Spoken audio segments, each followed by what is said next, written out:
So there's a small hole just in there and just in there. And if you push 1.5mm Allen key in that one and turn that so it clicks, it just spins off, and you can lift the whole thing out, and you can check the condition of the O-ring and the plunger. I've already done this one, but that's all there is to it. So this one was pretty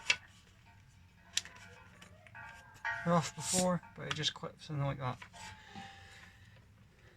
And that's what you need to know for the next time you need to do it.